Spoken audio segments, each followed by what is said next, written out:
このままやったら体が持たへんよ。ほっといて。なんであんたはそうやって無茶すんの？ママが何も話してくれへんからやないか。何遍も言うてるやんか。あんたの両親とヤクザは関係ないって。だったら教えてよ。私の本当の親は誰なの？ You and I love Virtua Fighter very much. You know, it's like our favorite fighting game. But I have to say, I think that Yakuza is right now is like the best thing that Sega's got going for it. Well, and it's funny because in Japan it's really huge, sells millions of copies, gets almost perfect scores in the magazines, and here it's still very cult, niche. Yeah. This totally feels like one of those low print run titles from Sega. You know they always do it like late in the system cycle. Panzer Dragoon Saga. Res. Well, Res, it's hard to find. It didn't get distributed very well, and it's only $29.99. So I think if you're an RPG guy, you see this. Even if you haven't played the first game, buy it. Yeah, because you're going to be glad you did. And it has a handy recap anyway, so you can't use the, I don't know what the hell goes on. Oh, no, I love that. Remember the days where it's like, continue flashback. So if you haven't played the first one, can't find it, whatever, you can catch up. 1年前、俺は大切な人間を失った。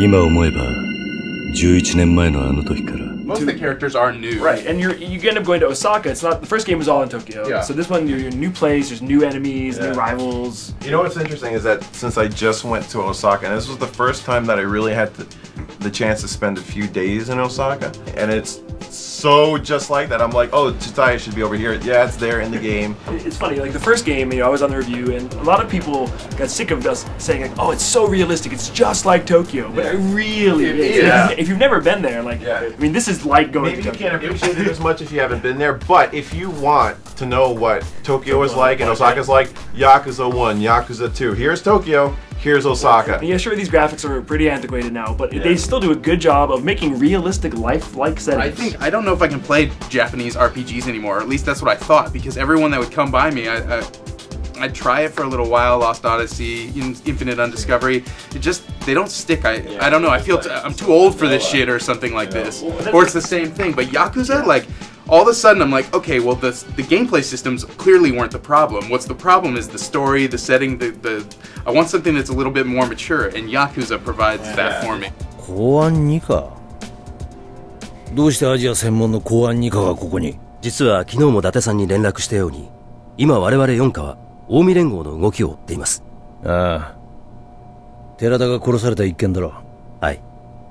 ですが、裏に海外、特に中国、韓国系の組織が絡んでいるのではないかと。I really do like the core storyline. It's obvious that Yakuza benefits from being actually scripted by a crime novelist. When you meet these police officers and, you know, the various Yakuza that you meet throughout the game, the people who own the shops, like, they're characters. They have backstories. They feel like they've been there. They don't feel like people standing in one spot waiting for you to like come up and press X on them. They feel like they've had lives, you know? 4代目寺田お久しぶりです。どうしても4代目にだけはお話ししておきたいことがありまして。4代目はよしてくれ。俺はもう仇だ。で、何の話だ？実は近江連合の合田会長と杯を交わそうと思っております。杯？ Even though I feel that at the end the story kind of starts relying on too many like really bizarre random coincidences, I would say even despite all that, it is just a really good crime story about like these warring. It's a total of bad East versus West 50 versus the game feud between Osaka and Japan with Koreans thrown in, which is really interesting. Even when it has those weird like weaknesses of like, oh, this is really twist heavy kind of at that point. But even still, I was still compelled to play on. And I mean, obviously, if it were a film, there are a lot of Yakuza movies that, you know, it could be Takashi Miike movie Y, X, whatever.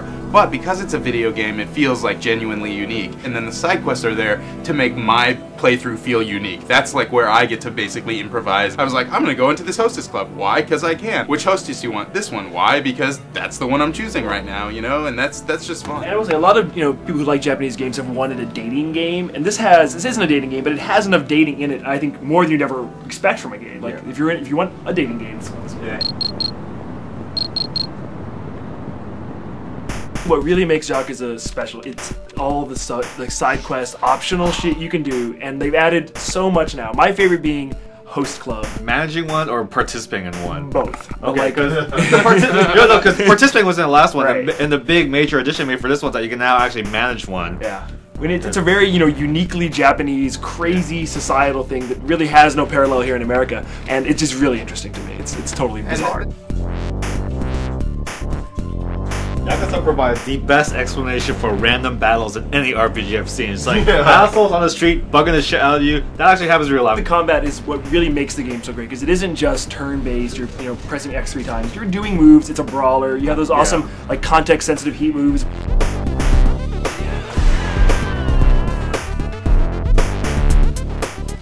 Or you upgrade your moves, like the more insane the heat moves become. And the deeper the combat gets. I mean, compared to other RPGs, and compared to most brawlers, like, I actually enjoy the combat. I don't care that they're random battles because I like fighting them. But if you're fighting like one guy and you start committing to a combo and you're not lined up with him, you're going to be swinging at air. There's still that, but at least they tweaked it so that it's a lot easier to take on guys from different directions. Because the first game, you were so locked into what you're currently doing, you were really fucked when someone would just basically be 4 degrees to the right of you.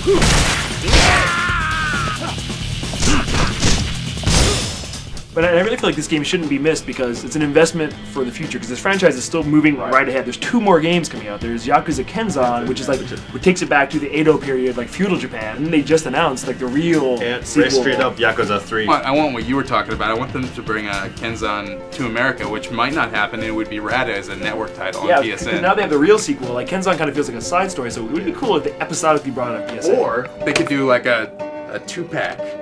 That would be sweet. A double feature. I totally would. If If you're somebody who likes Final Fantasy, if you're somebody who likes brawlers, Or if you liked RPGs back in the day and like when you go to them now, you feel like it's the same goddamn game every time. Well, here's one that's not. Or if you like to play a badass gangster that fights tigers, literally. punches tigers in the face. In the face. Especially if you were ever anybody who complained about wanting Shenmue 3, you should buy like 5 copies. This game is like totally the new Totally Shenmue. the new Shenmue. Yeah. In every way. I think better than Shenmue because it's actually fun. I appreciate Shenmue's ambition, but it was too tedious for me. Like, Yakuza is like the right distillation of all the elements. It's like action and sex Shenmue, basically. Yeah, I agree. We're never getting Shenmue 3, so enjoy the Yakuza. Yes, play Yakuza instead. And a year from now, I can totally see this being like one of the hardest games to find, and everybody's gonna want to find out what it was all about. You could have had it for $30. Instead, you're paying $150 on eBay. Yeah.